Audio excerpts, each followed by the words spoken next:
मोपाच्या विषयाला लागून जे थोडेसे प्रश्न असले, टॅक्सी व्यवसाय असलो, रोजगार असलो आणि त्याचबरोबर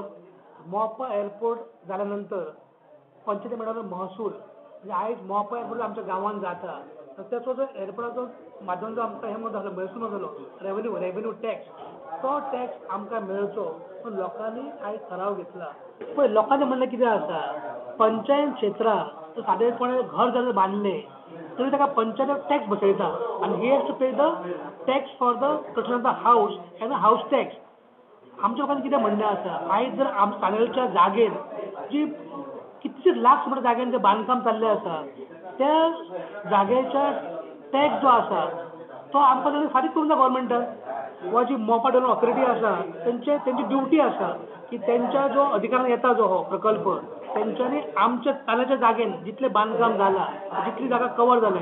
त्या जाग्यार टॅक्स जो आसा पळय तो पंचायतीक येवंक जाय. तेन्ना कितें जाल्लें तेंच्यांनी एक कमिटी केल्ली मोपा डेव्हलपमेंट ऑथॉरिटी आनी ही कमिटी अंतर्गत ते जो आमचे 40 पंचायती आसा म्हणजे वारकड नागजर कासरवाने आनी उग्गे मोपा आनी चांदेर असापूर हे जे पंचायती आसा ते जितले जागे गेल्या पळय तर तितल्या जाग्याच्या प्रमाण तांकां टॅक्स जो आसा पळय तो MPD हे मोपा प्लॅन डेव्हलपमेंट ऑथॉरिटी आसा पळय ती तांकां टॅक्स दितली म्हणून अजून पर्यंत तांकां टॅक्स येवंक ना. सानेलची म्हाका कमीत कमी आसतली एटलिस्ट 10 लाख स्क्वेअर मिटर